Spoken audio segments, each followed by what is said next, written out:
que la fruticultura en Chile estaba muy concentrada en el centro del país, donde casi todo se regaba con la nieve, con el deshielo de primavera-verano, y dejó de nevar.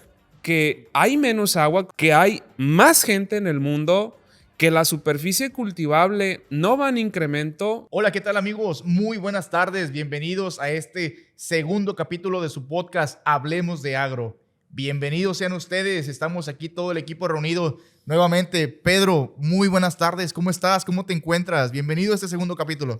Muchísimas gracias, Eric. La verdad es que muy contentos de estar nuevamente ya en este segundo capítulo de su podcast de agricultura. Publica el Banco Mundial que en la agricultura se ocupa el 70% del agua que se extrae del mundo. Adicional a esto, el mismo Banco Mundial publica que la agricultura de riego representa el 20% total de la superficie cultivada y que aporta el 40% de la producción total de alimentos en todo el mundo. Bienvenidos a este programa, Eric, ingeniero Juan. Es un tema en el cual vamos a estar platicando y hablando precisamente de una perspectiva internacional acerca del uso eficiente de este recurso hídrico no renovable tan importante no solamente para la agroindustria, sino para la actividad humana en general. Y prueba de ello es que, Eric, tenemos un invitado de lujo. Es correcto, Pedro, es correcto. Hoy tocando este tema tan importante para nosotros como agrónomos e incluso para cualquier persona que nos ve como agricultor, el tema del agua es algo sumamente crítico y de gran importancia. Y qué bueno que lo mencionas, que hoy tenemos un invitado que está de lleno metido en este tema que es el uso eficiente del agua. Pues, Pedro, creo yo que no dejemos esperar tanto a nuestros escuchas y pues adelante con la presentación de este gran invitadazo que tenemos el día de hoy. Claro que sí. Pues se encuentra con nosotros el día de hoy el ingeniero Juan Ortiz Poblete. Él nos acompaña desde Chile, desde el país Chile. Él es egresado de la Universidad de Santo Tomás. Como les decía, él ha trabajado y ha tenido experiencia de amplio recorrido de cerca de 10 años. Todos sus esfuerzos y toda su profesión se ha canalizado precisamente en el tema del manejo de este recurso hídrico que hablábamos al principio. Ha trabajado con muchas empresas y con muchas compañías en países como Brasil, propiamente Chile, Perú, y que hoy se encuentra abriendo brecha y abriendo camino, impactando a nivel de conciencia del uso del agua, de optimizar este recurso en nuestro país. Así que, Juan, siéntase en su casa. Creo que los mexicanos somos muy buenos anfitriones. Eric no me va a dejar mentir. Demasiado, Juan. Entonces, siéntase en su casa. Bienvenido a nuestro país, México. Esperamos que su estadía con nosotros en nuestro país sea de su agrado y que sobre todo se cumplan las expectativas que ustedes tienen en nuestro país. Entonces, hablemos de agro. Bienvenidos. Ingeniero, a sus órdenes. Muchas gracias por la invitación a ustedes y a su amable audición. Muchísimas gracias. Para empezar la plática, Eric, no sé si me lo permitas, quisiera, ingeniero, que nos platique un poquito más acerca de usted a nivel personal. ¿Cómo es que se empezó a interesar usted en este tema tan importante, tan relevante? Y que dicho sea de paso que hace unos años este tema no era, si usted quiere, tan relevante desde el punto de vista de la necesidad hídrica que hay como tal actualmente, no solamente en nuestro país México, sino en el mundo. Y quisiéramos que le platicara un poquito a nuestra audiencia cómo ha sido su formación profesional, cómo es de que usted se empezó a interesar en esta temática que hoy por hoy lo publica el Banco Mundial, lo publican los gobiernos de los estados en diferentes partes del mundo, lo publican incluso las bolsas de valores como Wall Street en diferentes circunstancias y en diferentes ámbitos. Entonces, cuando hablamos de agua, últimamente ya es un tema que sin lugar a dudas está no solamente captando la atención, sino que las grandes empresas, las grandes compañías y diferentes niveles de organización organización en el mundo están poniendo atención en este tema. Entonces, ingeniero, adelante, por favor, platíquenos. Es verdad lo que dices tú. Este es un tema a nivel global, pero pasa mucho que se piensa que es muy de la élite. ¿Qué significa? Que a lo mejor los grandes consorcios, un PepsiCo, un Nestlé, no sé, te digo, son los únicos interesados en este tema, pero más por un tema de imagen que por un tema realmente del impacto que genera el consumo de agua a nivel de la agricultura. Entonces, yo creo que es un interés real de todas las compañías porque se ocupe bien el recurso, que es escaso, que no es renovable. Entonces, sí, un tema en boga. Yo partí en el tema de los riegos hace unos 20 años. Venía del tema de la fruta. Y por un tema de cambiar de giro, cambiar de rumbo, me fui al riego. Ahí en tecnificación. Chile es un país que tiene altos niveles de tecnificación de riego. Se hace muy poco de riego rodado. Entonces eso fue dando paso también a cómo maximizamos ese riego tecnificado. Chile es un país que lleva 20, 25 años de sequía. Tiene muy pocos embalses construidos. La mayoría son embalses naturales. Por ende, si no llueve, no hay nieve, no se llenan. Entonces empezó todo un tema de cómo hacemos esto más eficiente. Empezaron a salir distintas compañías de sensores, de telemetrías, automatizaciones, y yo me vi involucrado en eso, conociendo realidades en Colombia, en Perú, como dijiste, Uruguay, Brasil, y ahí fue creciendo la idea, fui conociendo más. Yo estaba muy metido en el tema solo de vender riego tecnificado, no tanto de ese lado de cómo maximizar el recurso. Me tocó venirme a México el 2022 también con esta idea de la automatización, con esta idea de mejorar la gestión del riego, mejorar la gestión del agua. Nos encontramos con un país que está abierto a escuchar.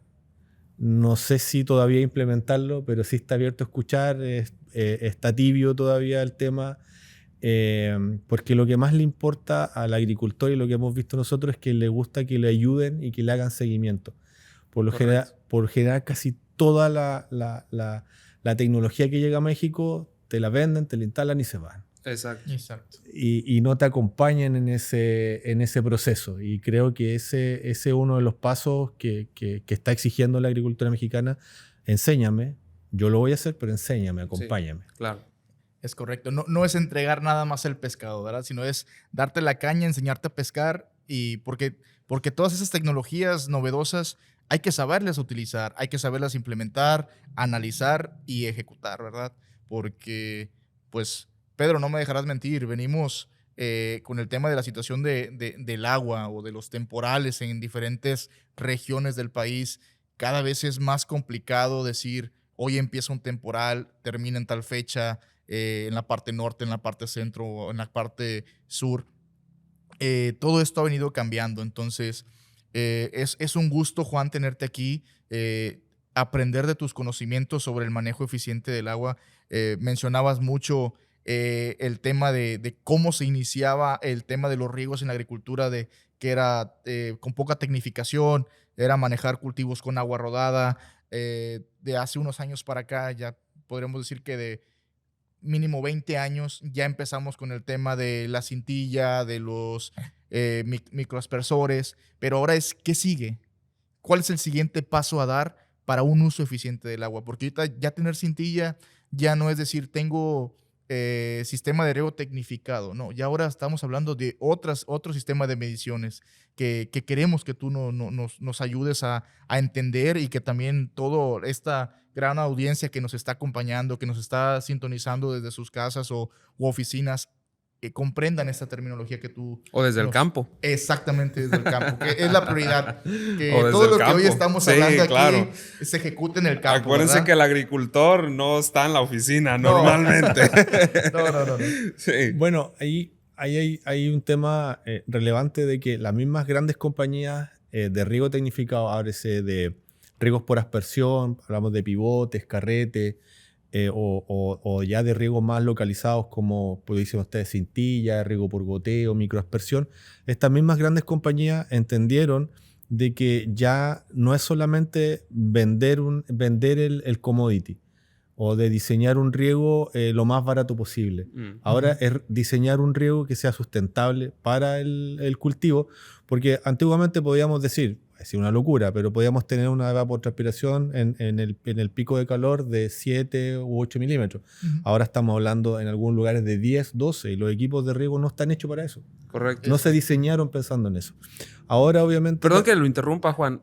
¿Nos podría explicar? Digo, entiendo que muchos de las personas que nos sintonizan son técnicos, pero a lo mejor un productor no entiende el término evapotranspiración. ¿Nos pudiera explicar con sus palabras y con su experiencia para que un productor pudiera entender este término y la relevancia que cobra? Y perdón que interrumpa su comentario, pero solamente a manera de paréntesis, porque sí nos sintoniza mucho agricultor y sí quisiéramos como que dejar en claro este tema que usted justamente acaba de comentar, que para mí en lo personal es relevante que la gente entienda el tema evapotranspiración. La evapotranspiración, lo más sencillo, es saber cuánto es lo que transpiró la planta entre que consumió y transpiró y cuánto yo le tengo que reponer para que la planta se sienta cómoda. Entonces pasan dos cosas. Una, que si yo no sé cuánto evapotranspira mi cultivo, no sé cuánto tengo que reponer. Algunas veces sin tener datos, porque finalmente todas las tecnologías lo que te entrega es un dato. Muchas veces si hace demasiado calor o yo me siento muy sofocado, pienso que la planta tengo que acostumbrada a darle 2 horas, pero hace mucho calor, entonces yo voy y le doy 3 horas de agua. A lo mejor con 2, 1,5 la planta se siente bien, porque el cálculo de evapotranspiración no es como yo me sienta, sino es lo que te entrega el dato, una estación climática, a lo mejor una imagen satelital diaria. Entonces es eso. Y la lámina que yo tengo que reponer es lo que la planta necesita, ni más ni menos. Correcto. Entonces es ahí donde viene todo este mundo nuevo de que ya todas las empresas lo están asimilando, en el sentido de qué datos duros le entrego yo a los agricultores. Evapotranspiración diaria, los días grados. Hay un montón de parámetros que se calculan y que los calculan las nubes y que te lo entregan a ti. Digerido. Digerido. Solamente para tomar decisiones. Solamente para tomar decisiones. Y ahí Claro. es donde, como dices tú, no todos tienen por qué saber todo. Entonces, si no hay un acompañamiento real de estas empresas por detrás, es un dato que puede ser relevante como puede que no lo sea. Totalmente. Quisiera así comentarles una experiencia que recientemente me acaba de pasar hace esta semana, justamente, que recién termina. Estoy asesorando a diferentes agrícolas. Unas de ellas son agrícolas que se dedican a la producción de papaya, particularmente en una zona al sur de Jalisco. Y cuando llego, me encuentro con un cultivo que desde la perspectiva del agricultor, por el hecho de que en la hora pico de calor el cultivo se veía con la hojita estresada, agachadita, un cultivo que tiene 1 mes después del trasplante, pues le estaban zambutiendo 3, 4 horas, que porque al mediodía se veía. Entonces llegamos, empezamos a hacer un monitoreo de humedad al tacto, en campo, escarbando, sintiendo la tierra y la cantidad de agua que estaban depositando, pues resulta ser que en lugar de estar ayudando a la planta, en lugar de querer, en su lógica de ellos, querer hidratarla, pues estaban provocando todo lo contrario, ¿no? Y creo que ese tema, Juan, cobra muchísima relevancia precisamente porque hoy por hoy, si no tenemos esta agricultura de precisión, esta agricultura en donde vayamos incorporando más tecnología, pues desafortunadamente va a ser muchísimo más complicado poder llegar a buenos términos de nuestras cosechas. Entonces, otra de las cosas que sí quisiera que nos platicaras, Juan, y que nos ahondaras un poquito en un panorama internacional de a usted que le ha tocado andar en diferentes países, es precisamente la extracción de agua de pozos profundos. Que fuera de cámaras comentábamos que hoy por hoy en países como Chile, Colombia y algunos otros países de América tienen prohibido poder hacer una excavación de pozo profundo. En nuestro país todavía se puede dar esos permisos, pero es un poquito desde el punto de vista legal complicado. Pero, ¿qué nos podrías comentar acerca desde esta perspectiva de la exploración de pozos profundos para extracción de agua? En Chile a ver, en ciertos lugares por ley no se puede hacer pozos profundos por temas de que ya hay otros existentes, entonces comparten la misma cuenca, entonces hay un tema de que no se puede hacer, o como extraer agua de canales. En Chile hay muchos ríos de los cuales se venden acciones de agua, pero ya no hay más acciones de agua, o sea, los ríos los vendieron 2 veces Wow. en fácil. Increíble.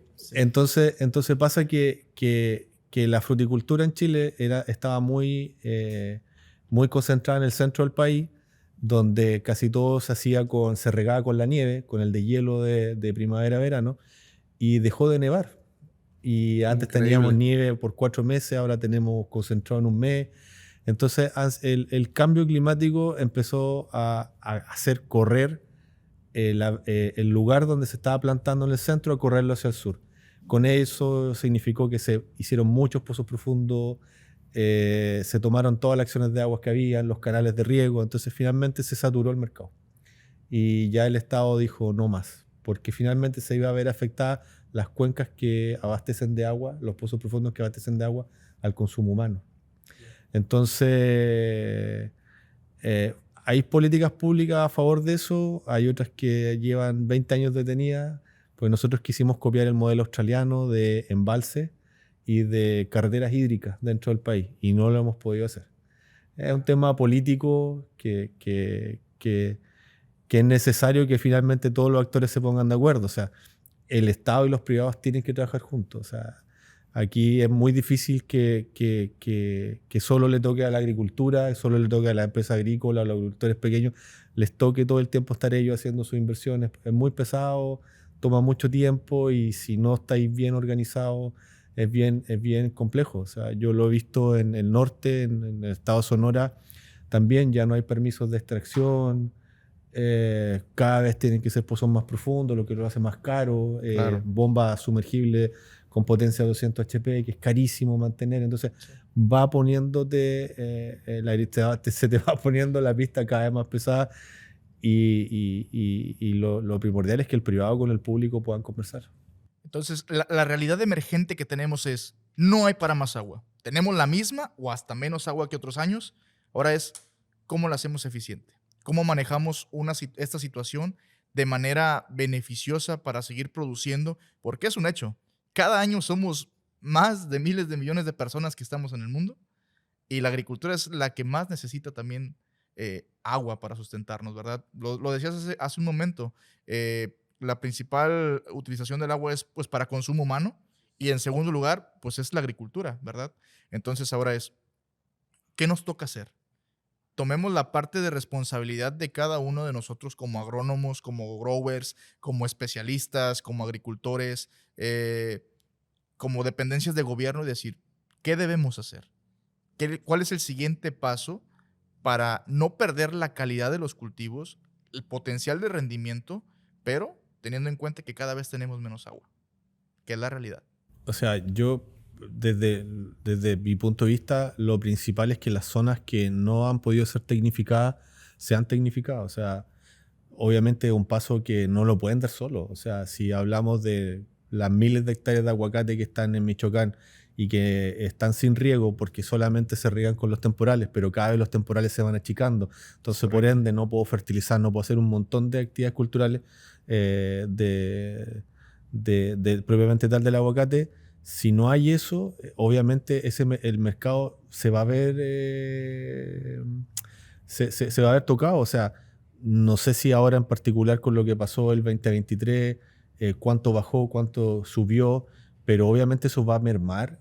Va a mermar la producción, va a mermar la mano de obra, va a mermar a los mismos proveedores de todos estos aguacates, y va a haber un problema en el mercado. Entonces, si empezamos a comparar Michoacán y Jalisco, donde Jalisco la mayor cantidad de aguacate está tecnificado, le va a empezar a ganar. Entonces, finalmente, en vez de ser algo que sea un solo fuerte hacia Estados Unidos, va a empezar a haber una diferencia y va a empezar problemas entre Jalisco y Michoacán, porque uno va a producir de mejor calidad, va a producir con costos más bajos, pero tuvo que hacer una inversión que el otro no hizo en 20 años. Correcto, 30 años. correcto.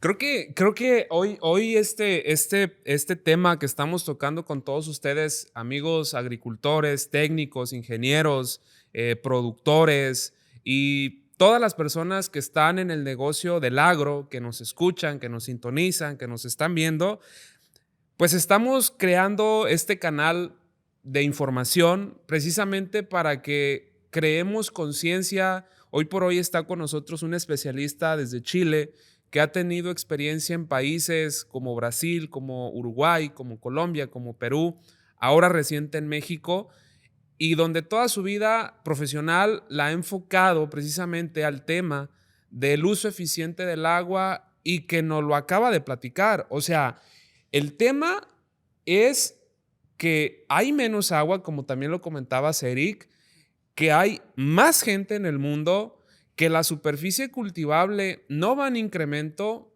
si acaso se mantiene la superficie cultivable, y que esto nos lleva indudablemente a que el incremento de la necesidad alimentaria de fibras, de proteínas, pues evidentemente también va a incrementar. Entonces, este es un llamado que hacemos a todas las personas que nos escuchan, a todas las personas que nos ven, growers, productores, a que a partir de hoy tomemos mayor conciencia sobre el uso de este recurso hídrico no renovable. ¿Por qué? Porque ya lo publica, por ejemplo, el portal del gobierno de México, y lo leo textual. Agua, fuente de vida para la agricultura. El agua es un insumo fundamental para la vida y para la producción agrícola, ya que desempeña un papel importante en la seguridad alimentaria. Ellos mismos añaden que, dado los beneficios que presenta la tecnificación, que presenta también el uso de tecnologías de lo que actualmente nos estabas hablando, Juan, en los sistemas de riego tecnificado se utilizan riego por goteo, riego por aspersión, riego subterráneo y riego automatizado. Quisiéramos, Juan, desde la perspectiva que tú tienes de un panorama más internacional, que nos hables a los mexicanos que estamos en el agronegocio, que nos digas bueno, ya nos comentaste la situación que actualmente se vive en Chile, que hoy por hoy puedo entender que es una situación crítica desde el punto de vista del uso del agua, y que probablemente, amigos productores, en nuestro país no hemos llegado hasta ahí, pero eso no nos exime, ni tampoco vamos a evitar llegar ahí. Exacto. Si no evolucionamos, si no cambiamos, si no innovamos, si no volteamos a ver qué están haciendo en otros países, cómo están otros países en este tema. Y hoy creo que es el momento indicado, Juan, para que nos hables de este tema que lo publica el portal de gobierno de nuestro país, los riegos automatizados. Sí. Y es correcto, Pedro, y antes de escuchar la opinión de Juan, creo que ya todos nuestros escuchas, e incluso nosotros mismos como asesores, como consultores, debemos de quitarnos la idea de decir, es que en México esto no pasa. No está pasando ahorita, pero es un futuro inminente que puede venir si no hacemos algo. No podemos seguir en esa mentalidad de pasa en otro país, en México no. No, esto es una realidad global. Decías, hablaba Juan sobre el tema del aguacate, pero no sé si tú recuerdas en qué año México tuvo la necesidad de importar maíz, cuando México era suficiente en la producción de maíz, y ahora con todo lo que pasó en Sinaloa, con este recorte de agua para las zonas productoras, pues ahora tenemos la necesidad de México comprar maíz de otro lado. O sea, nunca había pasado eso, Pedro, ¿verdad? Entonces, que también, antes de pasar con Juan, es, estimado público, invitarlos, cualquier duda que ustedes tengan sobre su riego, sobre el manejo de su cultivo, en la caja de comentarios, compártanos sus dudas, compártanos cualquier comentario que gusten que el ingeniero Juan pueda resolverles. Adelante. Este espacio no es para nosotros nada más, es para todos ustedes que nos están escuchando, y que están ávidos de saber nuevas tecnologías. Juan, te escuchamos. Los riegos automatizados no es algo reciente. Los riegos automatizados ya llevan harto tiempo. Pasa que para hacer una explotación que sea viable, necesitas tener riego localizado, riego tecnificado. Esa fue la primera etapa y eso fue lo que hicieron las grandes compañías de riego a nivel global. Pero ya se quedaron cortos porque ya no vale solo con abrir la llave y que riegue, sino que ahora ya no tengo esa cantidad de agua para poder destinarla al riego.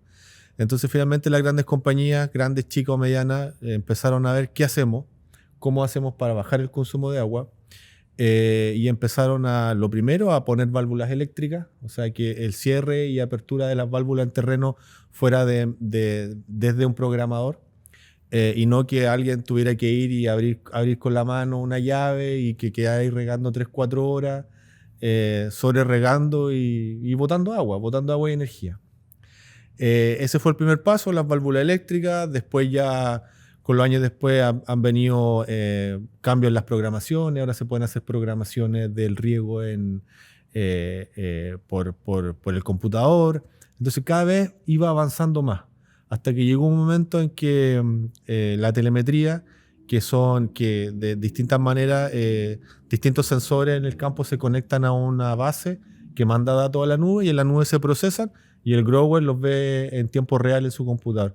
Entonces, si él ve que de los 10 sectores de riego hay 2 sectores que tienen más problemas por, qué sé yo, tipo de suelo, por pendiente, lo que sea, obviamente ya no voy a regar los 5 o 6 bloques de la misma manera. Ya voy a ir dándole distintas horas a cada uno por distintas cosas, como puede ser eso, tipo de suelo, pendiente, tipo de cultivo, edad del cultivo. Y lo último, que ya es lo último ya es lo que se está usando ahora, que es usar sondas. Son sondas que miden humedad, temperatura, conductividad eléctrica a distintas estratos del suelo. Entonces, finalmente, yo puedo ver cómo se está moviendo el agua en tiempo real en mi cultivo. Entonces, más ahora uno se puede apoyar con imágenes satelitales que me entregan el NDVI del cultivo, me entregan el mapa termal para yo poder ver cómo está la temperatura en el suelo. Si uno dice, pero es mucha información. Sí. O sea, ¿qué hago con toda esa información aparte de preocuparme de producir?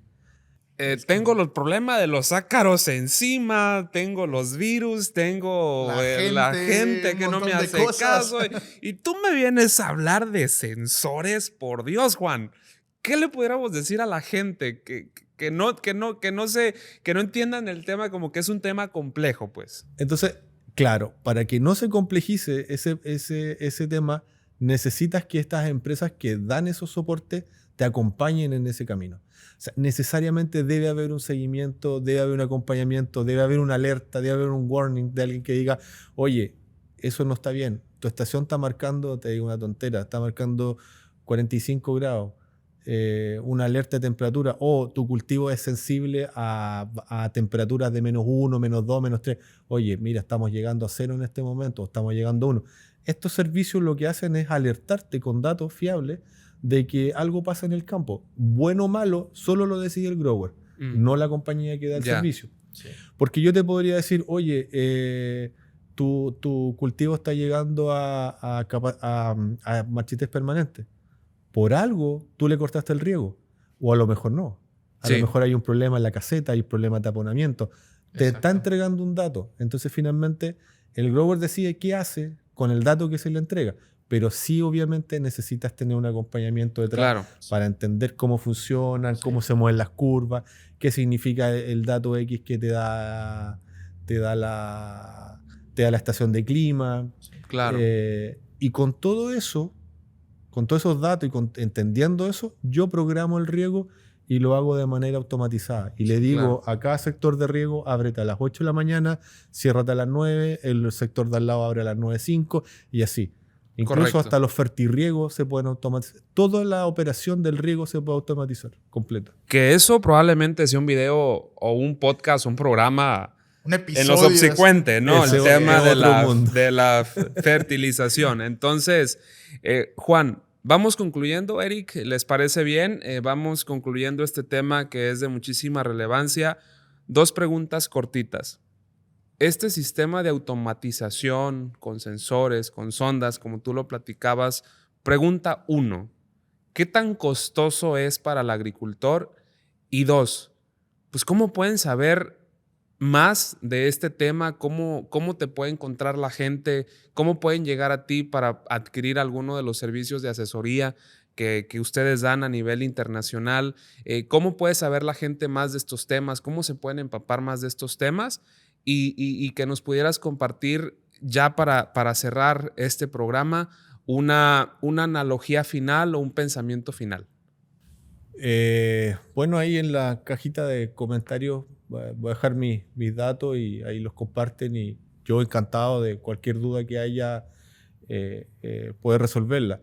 Existen múltiples plataformas, tanto de automatización de riego, como de sensoramiento, como de mapeo satelital, incluso de canales de riego, de automatización de canales de riego. O sea, hay un montón de información que está disponible en la web. O sea, en México hay 15, 20 empresas que hacen distintos tipos de cosas, que pueden ayudar a esta problemática. O sea, pasa que si es caro o barato depende mucho de cómo yo quiero enfrentar el problema, porque por lo general el agricultor dice yo necesito dinero para el petróleo de la maquinaria, pagar la quincena, eso es como mis grandes prioridades. Y la tecnología debe estar en el 5 o 6. Sí. Entonces deben de pensar, estoy lejos, no quiero empaparme de eso todavía. Pero no es una tecnología cara, todo lo contrario, una tecnología que el costo relación-beneficio se ve muy rápido. Cuando yo tengo costos de energía, de agua y mejoras de producción que se van a poder ver rápidamente si yo hago lo que me está diciendo mi empresa que me está ayudando, que me está aconsejando. Entonces son servicios que, te digo, en una cosecha se pagan solos. Te digo, yo llevo años en esto y de verdad con los costos, bajando los costos de energía y agua y aumentando los costos de producción, esta tecnología se paga sola. No hay problema en eso. Y creo que no es caro cuando logras generar más amarres por planta. Es muchísimo más caro realizar una aplicación para evitar el aborto por un estrés hídrico que manejar el uso eficiente de la hidratación, ¿verdad? Entonces, desde ese punto, deja de ser caro la implementación del mapeo satelital, de la tecnificación en el riego. Entonces, hay que ponernos en una balanza de evaluar realmente qué me conviene y qué no. Pero considero que saber utilizar estas herramientas es algo que no debemos de dejarnos llevar más por el precio, sino por el beneficio al momento de la producción, ¿verdad, Pedro? Totalmente.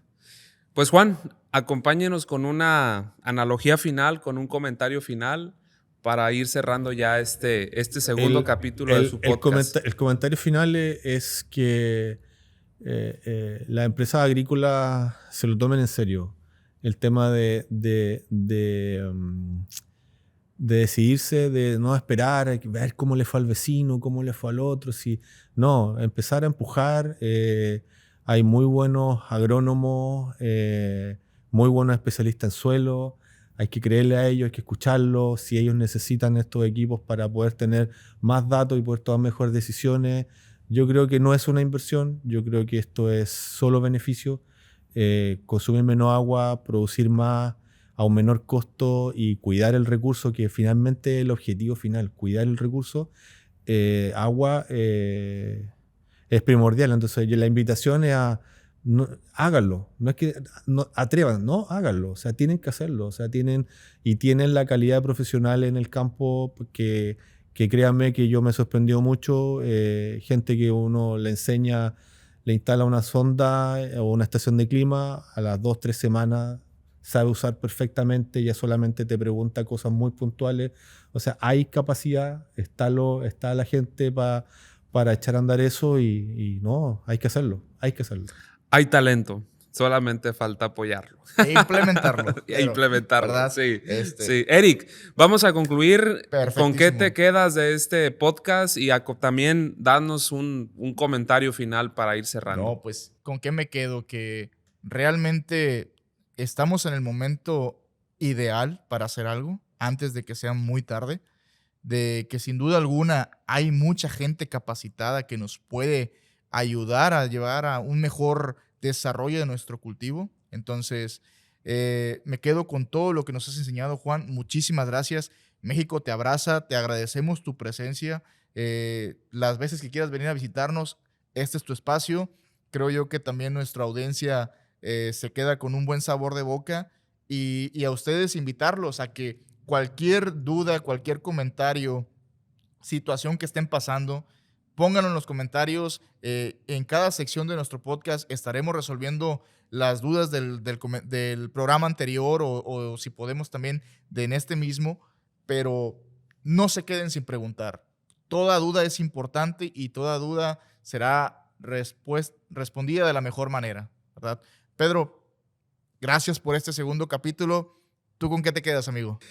Bueno, pues yo con lo que me quedo, mis comentarios finales es, creo que coincido con ustedes dos. Muchas veces creemos como cuando tenemos y damos el paso de tener una pareja y de casarnos, que vemos que al vecino ya le fue fu, ya le fue fa, y ya después nosotros damos el paso y decimos, yo lo doy, que al cabo a mí no me va a pasar. Y Exacto. Luego pasa el tiempo y te das cuenta que sí pasa, ¿no? Sí pasa lo que te estaban diciendo. Entonces, amigos agricultores, la necesidad de cuidar el agua para la producción de nuestros alimentos es esencial, es primordial, y la escasez de agua es real. Estados hermanos como en Sinaloa, hoy por hoy lo están viendo de una manera más marcada. Y como dice Juan, no nos esperemos hasta que ya tengamos la soga en el cuello. No nos esperemos hasta cuando ya tengamos una decisión por parte de las instituciones gubernamentales de que tenemos que hacer y acondicionar nuestra forma de usar el agua de una forma o de otra forma. Hoy es el momento para empezar a cuidarla. Ya hay tecnología, ya hay gente que ha transcurrido y transitado este camino del cuidado del agua. Ya hay países que han experimentado esta escasez. En México creo que estamos a tiempo. Creo que es el momento indicado para empezar. Empecemos a hacerlo. Van a tener el contacto de Juan en la caja de comentarios. Pueden buscarlo de manera personalizada. Pueden hacer una asesoría de parte de él. Y vamos para adelante juntos como este gran negocio que somos, que es el negocio del agro, porque al final del día es un negocio. Y recuerden que lo que tú creas, lo creas. Muchísimas gracias. Nos vemos en el siguiente programa. Hasta pronto y bienvenidos a su podcast, Hablemos de Agro. Los esperamos en la próxima edición. Gracias.